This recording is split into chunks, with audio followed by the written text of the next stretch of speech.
Okay, so welcome back to Torment Tides of Numenera, new RPG from inXile Entertainment. So, we fell out of the sky, smashed up our equipment, met something scary in our head, met two people, walked about 10 feet, got in a fight with someone else, the two other people had a fight, and now we're off. So, anyway, we've made it about 50 feet since we started existing. So, while I was poking around at the interface a little bit, I did discover up here that my dominant tide is silver. The silver tide represents prestige, power, and renown. People attuned to this tide desire admiration and respect, all the more because of the influence it gives them in the lives of others. Leaders, celebrities, heroes, and autocrats are often attuned to this tide. Deeds of renown without peer, huh? That's interesting. That's not kind of what I expected to be ending up with. Alright. Oh yeah, our vapors. Okay, well, before we take a step, what do we have going on here? Twin creatures of a type you've never seen flank a central orb. Their cultural significance lost on you. But a lot of things are after, a couple 100 million years or whatever. Alright, so what's going on here? Let's poke over here quick. This stall stands empty. Deep ruts in the layered rugs hug at heavy furniture hastily moved when the last occupant vacated. Yes, child. So, hello, who are you? This is Prada. In the shadows cast by the folds of this merchant's cowl, you catch hints of verdant chitin and amber mandibles erupting from pale human flesh.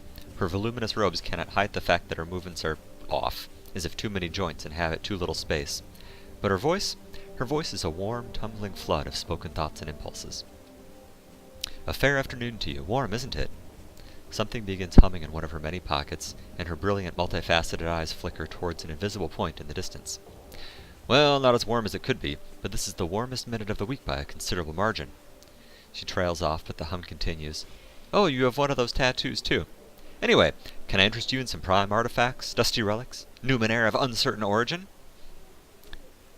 Let's see. So you said someone else had my tattoo? Oh, right. A pale lady. She wanted me to fix an artifact of hers, but I couldn't make any sense of it, and that is rare, believe me. Prada sighs. I felt sorry for her, to tell you the truth. She seemed sad, like she'd lost something and was never going to get it back. When was that? That wasn't a previous me, was it? Interesting. So I've never visited this city before. Can you tell me about it? Prada laughs. No, and it sounds like a cloud of insects taking flight. I'll do better than that. Tell me anything about this place that worries you, and I'll make it better. That's a guarantee. Okay. So what parts of the city should I see first? All of it. Take it from me. Everything is worth seeing, even the boring bits. Take your time, talk to everyone you meet, and keep your eyes open. I'll do my very best. Are there any dangerous areas I should avoid? Not at all, Prada says, waving her claws at you. I heard so many rumors about how the underbelly was ruled by vicious thugs, but when I went down there to make a trade, no one so much as glared at me. She hesitates. Of course, they were probably worried that I was going to snip their heads off, but the underbelly is fascinating and worth the risk. Almost everywhere is. So you're scary, and the scary people are scared of you. Awesome. So, let's talk about something else here. Something whirs beneath her cloak, and she swats playfully at it. So I'm looking for someone who can repair a complex machine. Can you help? Prada says, ooh, I'd love to. Complex machines are my favorite, but no, I shouldn't. I'm really behind on work orders this month. This may surprise you, but I'm very, very, very easily distracted. She shrugs beneath her robes. You're better off with someone else, sorry. Should I ask her about her whole bug thing? I don't want to be rude, but let's do it anyway. You appear to be transforming into an insect. I know! Isn't it fantastic? I thought it might be caused by the intermingling fields of the Numenera I use to organize my thoughts, or the ones I'm selling. Maybe all of them? You never know how a variety of ciphers will interact with each other. They are such fun. You are a weird chick. Alright, can we see what you're selling? So, let's see here. Spray flesh, we've got some force, health, int. Contingent subroutine. See, the next time this character is reduced to 50% or less in health or in any stat pool, automatically refills health in all stat pools. This violet-black mass is formed in a symmetrical pattern of overlapping rectangles. The shape seems to be alive, or at least animated. Touching it sparks an unbidden, somehow clinical rage. The longer you touch it, the more closely it adheres to your skin. For a price of irrational hatred, you procure one thing, a second chance. Interesting, okay. Third man. Allies in an entire area around Kester refill health, might, speed, and intellect. The small stone of a statue of a handsome man is cunningly carved. Something resembling music plays from it, filling the minds of the user and its allies with the hope and belief that victory is not only possible, but inevitable, no matter what odds are being faced. Interesting, okay. Cryopherous Dart? Dart, yes. Deals 20 chemical damage and confers bleeding. Let's see here. This hollow black rod contains a small but impossibly sharp black dart. A button on the end of the device releases the projectile, injecting the enemy with a compound that instantly freezes. That's weird. Okay. Reconstitutor. Restores 10 points of health in all the enemies within range of the target point. The small green coil of braided wire unravels when placed on the ground. Healing wisps emanate from the strands, knitting together wounds. Neat. Phase detonation. 12 transdimensional damage. Hobbled all characters in range. Okay. The edges of this featureless yellow polygon bend at impossible angles, folding in and out of existence. When cracked open, it snaps back fully into this reality, releasing a wave of phased force. Neat. And a prey sector. Confers prey sector's hide. Okay. This small handheld device is a cylinder about the size of a pen and made of a smooth, unfamiliar material. It is covered in snake-like coils of thick cable. By pointing the cylinder at a living target and pressing a small button on its base, the user can bathe the target in a greenish light. This leaves it disorientated and reduces its muscular flexibility for a time. However, the light also causes disjointed and disturbing images to flash through the mind of the user, potentially distracting her. Crazy. How much cash do I have? 72. I'm not going to buy anything anyway, and I don't really want to sell any of this stuff, so... Thank you. People. Paja. Paja. This couple stands together, and their shared gaze fixed away from you. No words pass between them. Instead, they share a silent language of tenderness. Their bodies turn subtly towards each other, forming a private space between them. His hand reaches for hers, and without looking, she claims it. Still looking past you, they smile together. His is a curving line carved in oak.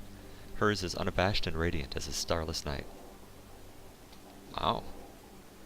Turning, you see the object of their attention, a young boy darting between the stalls and playing in the dust.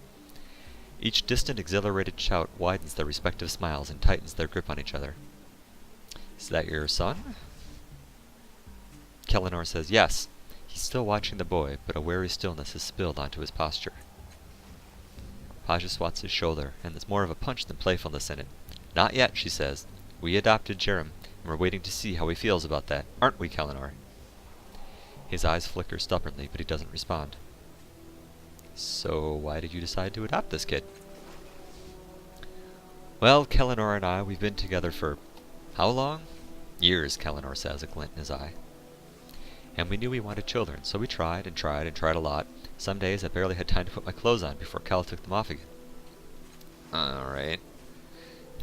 I thought you might have, Paja says with a wide grin. We could ask this question a lot, and finally we found that being explicit about the process just made the questions melt away. So what brings you here? Jerem likes it, Kellinor says. The stern expression around his stern eyes softens somewhat. Stern expression and stern eyes. We don't have much time between shifts, Paja explains, or money to spend on fripperies, so we bring him to the market when we can and watch him play. It's better than a night at the theater. Kellinor raises their clasped hands and kisses her bruised knuckles. Alright, well, best of luck. Dried virulent meat, fresh from quarantined smokehouses in the bloom. Headaches, migraines, all sizes and shapes. What? Razor sharp regret or dull remorse. Take your pick. Oh, can't actually interact with them. Okay. Or I'm doing it wrong. I'm all out of stock right now, but pre-orders are available. Huh. Alright. Sculptor. Zeofi, huh? Zeofi the Sculptor. This portly man's cracked and bleeding hands are always moving, picking fretfully at his thick lips, running through his thinning hair, or molding aimless shapes in the air. His clothes are marked with paint, dust, dried blood, and clay. His eyes brim with frustrated tears when he studies the strangely familiar sculptures arranged about him. A soul like slivers of ice, he mutters, fingertips long, shriveled, sharp, screams trapped in flesh. She holds him in place. She's killing him. He's not looking at her. Why? Why isn't he? Afraid? No. He claws absently at his sparse beard. What am I not seeing? What am I missing? So, what's wrong here, my friend? Everything, he says without a moment's pause, effortlessly drawing into his self-directed tirade. Every detail is almost right, which means everything is wrong. I am Zaufi, stone carver, sculptor, divine painter of living things, and in this challenge, my greatest work, my talent has finally abandoned me. He sweeps a scornful hand at the sculptures. Behold my art, wanderer. Witness these dull stamps, these crude replicas of a sublime being. What is it you think I've made? Let's try to recall why the sculptures look so familiar. I'm almost out of int. I'm only going to go with 60. Failed. You study the sculpture intently. Memory teases your mind, but leaves you empty. Zalfi entirely misinterprets your long silence. Gods, it's even worse than I thought. You can't tell what you're looking at, can you? I can't see what I'm looking at. I don't see a tree. A sea creature attacking a swimmer? No, I have no idea. And why should you, Zoph? He says with gloomy satisfaction. I barely understand it myself. The only purpose these sculptures serves are as tombstones for my once monumental talent. Zalfi kneads his eyes with his fingers. It is meant to be a portrayal of a man and the amorphous predator that devoured him. You stare at the sculptures, and memory immediately clicks into place. That towering thing is the true form of the creature that pursues you. Zalfi has sculpted the sorrow. I saw this creature on a cold night not long ago. Smoking coronas of blackened light drew me to my window, Zalfi says, shaping the scene with his palms. And there, on the street below, was she, gripping a man in her talons. Before my very eyes, she ripped his essence from him, leaving a steaming husk. He drops his hands. But what do you care? You don't grasp the importance of capturing such a subject. Let's see, of course I do. She's mysterious and fascinating. You want to capture the emotion of the victim. I've seen aspects of her. Maybe I can help you capture the details. Zalfi stares at you dumbfounded. You think I'm trying to sculpt the killer? He says, and immediately corrects himself. Of course I am. I've succeeded, in fact. She is beauty and vengeance incarnate. What artist worth his metal couldn't capture such a being? He clicks his tongues. But she doesn't need to be remembered. How could anyone forget such a lethal creature?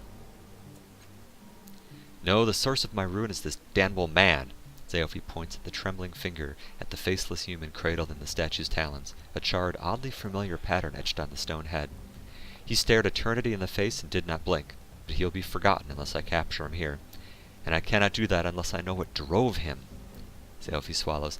The moment he fell, I ran for the street.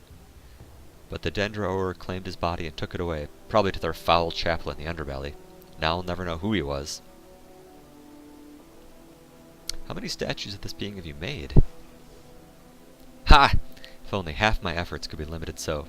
I have sculpted that blasted moment in marble, granite, and clay. I've painted it in oil and blood. It even follows me into sleep, where I weave the scene from clouds and dream stuff. A frustrated tear rolls down his cheek. Even those were flawed. So, what are the Dendroer? They're a cult and a curse, Zoph, he says. They would have you believe they exist to preserve the great works of humanity, to celebrate life. You may even believe them until you smell their breath. The truth is, they squat in their underbelly chapel, eating corpses and claiming it gives them power. Ugh. Well, if I learn anything about your subject, I'll let you know. You'll be the first. Making a note. The Sorrow's Prey. Zalfi, a sculptor and circus minor, witnessed the murder of a man by the Sorrow, the same creature that's hunting me. Now he's obsessed with sculpting the moment of the killing, but all his attempts have been failures. He cannot immortalize the victim until he learns more about him. So search for his latest victim at the Dendroer Chapel. Okay. Alright. Allow me. Let's see here. In several of the pieces, the creature depicted almost seems to lunge out of the stone, almost as if hurtling itself at the sculptor. Perhaps why they're left unfinished. each featuring a figure that leaves you with a feeling of profound disquiet when you look at it. Interesting. Slaver, huh? Hey, what's your deal? Don't talk to me, talk to the boss. Okay. Boss, slaver. Do I want to talk to these guys? Canopied wagon beds lie forlornly against the wall. Let's talk to new guy. Hey, what's up? Tolmegor. As you approach, the wild-haired woman eyes you speculatively and whispers something to her companions. They burst out laughing, and a slight smirk plays about her lips. A breathing mask dangles from a cord around her neck, and you can see where it has cut permanent grooves into her face. She ruffles her hair, messing it still further, and sings out, "Come to buy a slave, cast-off. If you've come to me, you must something of the sort." How do you know I'm a cast-off? The tattoo. I've had dealings with your kind before. I know about you. She rakes her fingers through her hair. If anything, the motion seems to obscure her vision even more. So, cast-off, I have information you might want. Of course, it comes at the price. So, what kind of information? You think you'll get it from me that easily? I don't think so. I know your type. You cast-offs, not a one of you can be trusted. I give you this information, and you're gone before I can collect my price. So you'll forgive me if I decline to say outright what secrets I hold. Making a note. One of my wards has run off. She's taken a head wound. Not my doing, but I've been watching after her. I don't know where she's gone, but I suspect she's headed to Cliff's Edge. Plenty of other urchins clamoring about the place, and she'd find it easy to blend in. Sadly, my troop and I are detained here, so we can't go ourselves. She's a scrawny child, name of Rin. Head wound, but it's covered by dark curly hair. Has a little necklace about her throat. Babbles about her gods. Do go get her for me, and I'll tell you what you want to know. Well, we'll see. Very well. I don't trust you. I'm not real confident that I would like to help you recapture your slaves. So, alright, let's see what's going on over here. It's something I'm not going to like.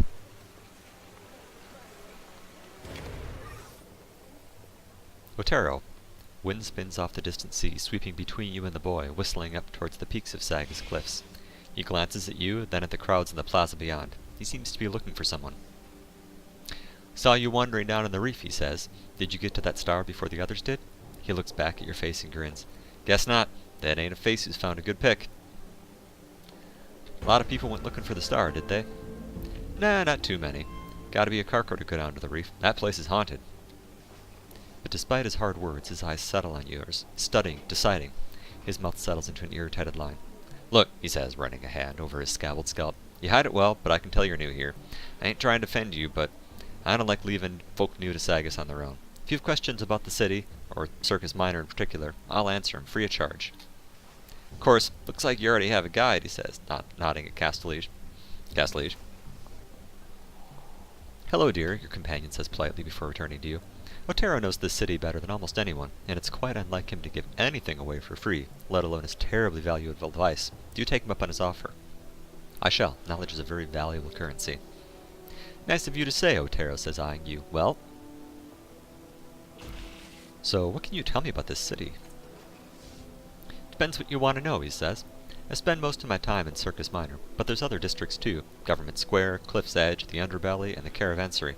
He scratches his chin. There's also the Reef of Fallen Worlds, but you've already been down there. So, what's up with this reef behind me anyway? Only carkers, slavers, bullies, and diggers desperate for scrounge go there, he coughs. And, you, of course. He stares past you down the winding steps. Besides, folks think it's haunted by ghosts from the previous worlds, and I've seen enough down there to agree with them. You don't need me telling you what it's like. You're lucky you didn't get robbed on your way back, or worse. He eyes you expectantly. Again, not feeling like lying. Someone named Quoro tried to rob us on the way up. I bluffed my way past him. Heh! That's not easy. Otero rubs the back of his neck sheepishly. I got a good kicking from him for trying the same thing once. Okay, so our Silvertide went up again. Okay, so we've heard about the Underbelly. So what can you tell me about the Underbelly? Imagine an underground place where the city sends everyone they don't like. Cannibal cultists, mutant, carcass and thugs. Now add a stink like burning metal and cooking meat. That's the Underbelly. That sounds great. So, what is Cliff's Edge? I heard that mentioned as well. A damn dangerous place to live, he says, laughing. Folks build their houses out on the ledge, over the sea, and everyone gets upset when one of them falls. He sighs. I hear it's been getting worse lately. Watch your feet up there. So you mentioned a caravanserai? That's the port of Sagas, he says. Any ship that can fly lands there, makes their trades, and takes off for foreign lands. Fly, huh? He turns a scornful eye towards the distant flags on a high crag. Plenty to see right here in Sagas. I don't know why people enlist on leaving. So you mentioned Government Square? I did, he says, nodding. Bet you can guess what's up there. Ha ha. So we're in Circus Minor now, huh? Otero says, yep, the heart of the city, he says, folding his arms. The levies and politicians will tell you that Government Square is the center of Sagas Cliffs, but they're not thinking right. He spreads his hands, framing the plaza. When folk come to Sagas, they come here. They talk and trade, flirt and fight, tell stories. Everyone who comes here leaves different. His hands fall. Anyway, what do you want to know? So, does anyone know here know how to fix complex machinery? He says, scanning the plaza. Prada, that's the bug lady in the market. Pretty good at machines. You might ask her for advice. He rubs the back of your neck. Otherwise, you'll want to visit the foreman in the underbelly. They might be able to fix it. They can stop fighting long enough. So, what's happening on this stage here? An execution, he says, rolling his eyes. It'll be going on for a few days yet. All these folks think they'll learn great truths from the nightmares of a dying man. He shakes his head. It's not worth my time, but it might be worth yours if you've never seen one before. That's creepy. So, what are you doing down here anyway? I just got back from a scrounge, he says. I'm here trading salvos for supplies before I set out again. Enjoying the sights, you know. His eyes sweep the crowd again. You can't help but notice that he doesn't seem to be enjoying himself. He looks downright unhappy. Guilty, even. So, who is it you're looking for? He flinches and glares at you. First, it seems like he's not going to answer. A girl I met a while back, he says, looking away. She was new in town, like you. I'm just wondering what happened to her, if she's okay. He swallows. Anyway, you have any other questions? Do we have anything else to talk about? Let's see here. So, yeah, where can I find a place to sleep around here? The cult of the Changing God might let you sleep in their camp, or you can try Tranquility's Rest in a caravanserai. So you live here, right? Not really, he says. Walls are nice, but they keep you in one place. I like to move around, explore. So you don't have a home? Don't need one, he says. I carry my life with me. So, apparently we're going off to visit the Order of Truth. So, where's the Order of Truth found? In Government Square. From here, follow the path around to the left and look for stairs going up. So, if I'm looking for the cult of the Changing God, where would I find them? Heh!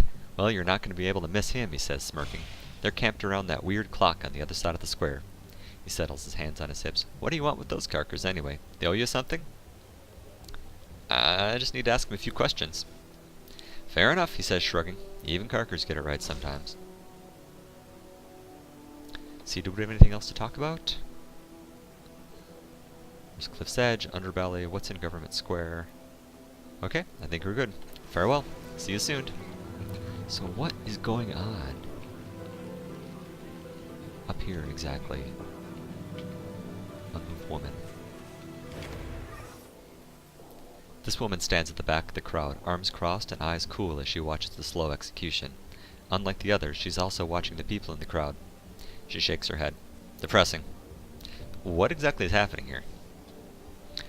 Another in a long series of pointless executions. She points at the man with the rope of flesh coming out of his mouth. Ew, so that's what it is. That poor bastard they're killing was put into a trance that makes him talk a lot of nonsense and spew that pink stuff. Eventually it crushes the life out of him and the big guy eats him. Disgusting. Why is everybody watching this? She sighs.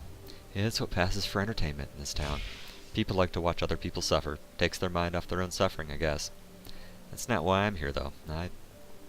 I just got sucked in. Best of luck. See you soon. Yeah, that's not often.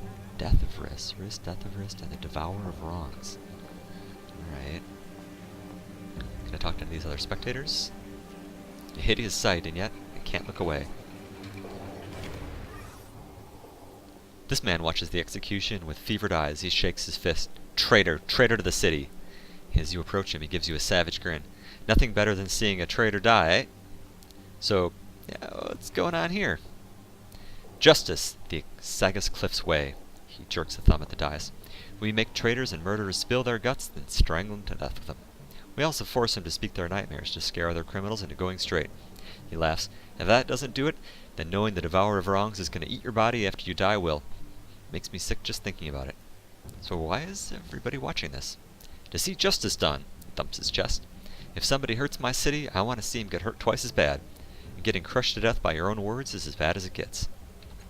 You are a strange person. There's another spectator trying to listen. Levy, what are you?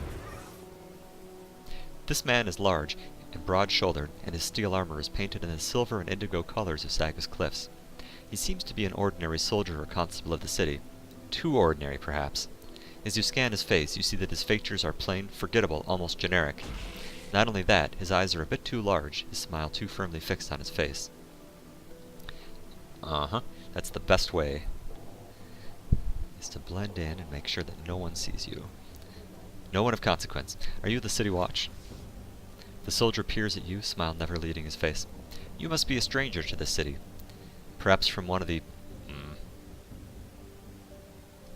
tribes along the frontier? Allow me to welcome you to Sagus Cliffs, visitor. He speaks the final word like a title, almost an honorific. I am a levy. You may rely upon me and others like me for protection and assistance at the discretion of the council and the slave families. You called yourself a levy? What does that mean? Every citizen is required to raise a levy for the protection of the city. In times of war or strife, citizens are sometimes called upon to raise additional levies, but this has not been required since a dread destroyer crossed the northern frontier 34 years ago. Levies are raised by citizens? Yes, a year of life is taken from a citizen. The lost year is used to create a levy. He pauses ever so briefly, though his smile remains fixed in place. That is why our lifespans are precisely 1 year long. When our spans are up, we degrade into our component matter. If you're curious about the process, I've been instructed to direct you to the Order of Truth, where you may observe the machine that is our parent. So how much time do you have before you degrade into your component matter? 4 months, 7 days. Let's examine him carefully. If you saw the face of this man on the streets of a city, you wouldn't glance at him twice. His features are utterly ordinary and forgettable. Not too ugly, not too handsome. It is indeed almost like he's an average of many thousands of men, their idiosyncrasies and imperfections merged into a bland middle ground. The exceptions, of course, are the eyes, which are just a bit too large for the face, and the fixed, ever-present smile. Taken together, the man's features give you a vague sense of unease. That's an excellent way to function as a spy, to blend in. You don't ever want to be noticed. So, what's happening here? It is an execution for treason. The condemned man was found guilty of selling state secrets to a foreign power. So, this council and the slave families, do they govern the city?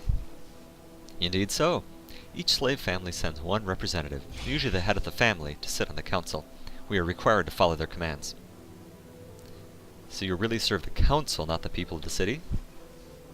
A brief pause. Yes, that is correct. I don't know if I want to go up on the platform.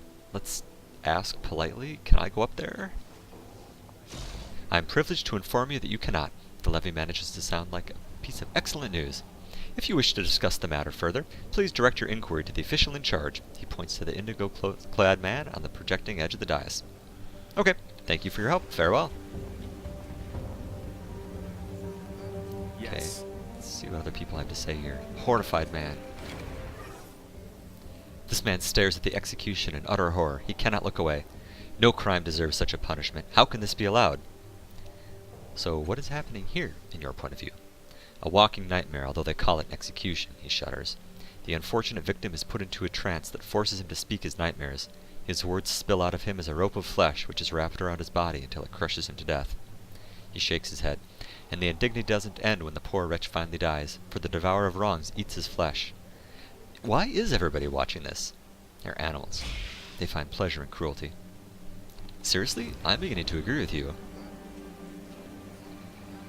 An intrigued woman. This woman listens intently to the ravings of the man on the nearby dais, hanging on every word.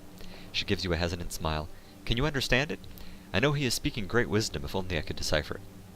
I'm going to keep asking people what they think is going on here, because I'm getting different perspectives. So, what exactly is happening here? An execution. That much everyone agrees on. She gestures towards the man in the dais. They put the kid into a trance. He speaks the wondrous things he sees. Not his nightmares, huh? His words become tendrils of corrupted flesh, which are wrapped around his body until they crush her of death, and the tendrils of wrongs eats him. That's an interesting point of view. The wondrous things he sees. Okay, so why is everyone watching this? She shudders. Most are only thrill-seekers and the morbidly curious, but some of us gather to hear the words of the condemned. They are said to contain the most sublime truths, for they are born from the dreams of death. We'll listen and try to understand their meaning. You're creepy. Oh, look, a thing! Okay, nope, gotta keep talking to people. Tibir. Hello.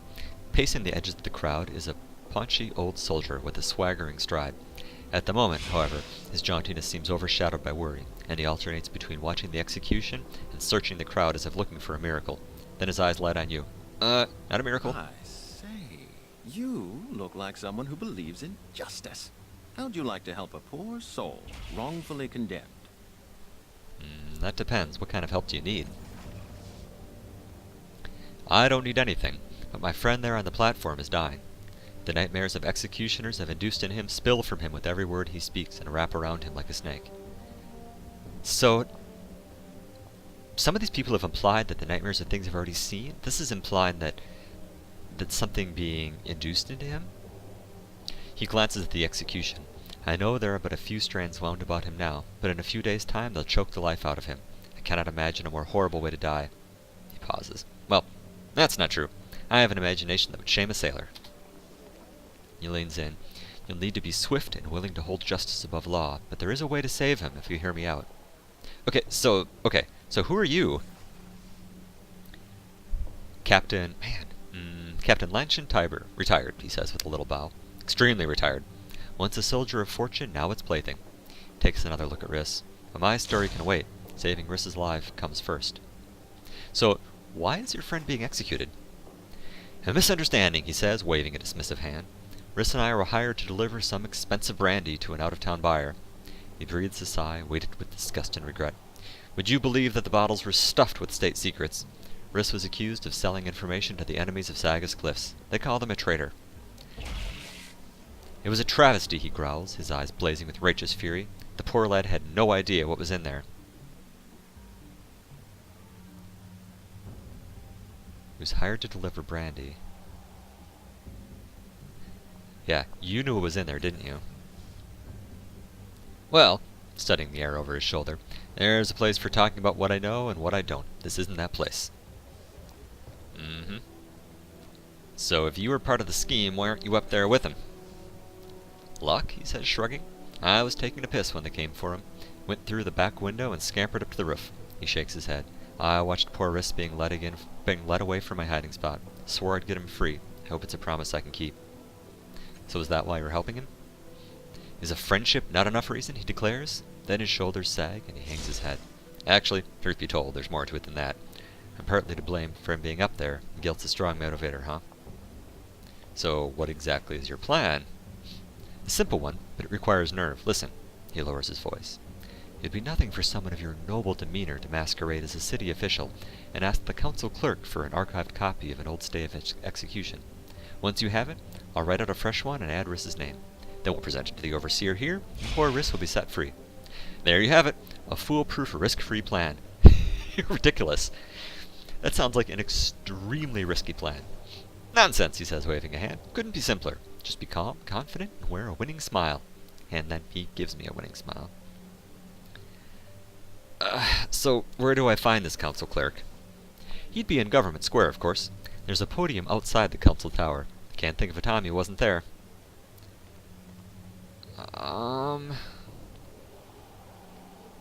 So, this guy's kind of a dick. It sounds like his friends got nailed because he was in the process of committing treason.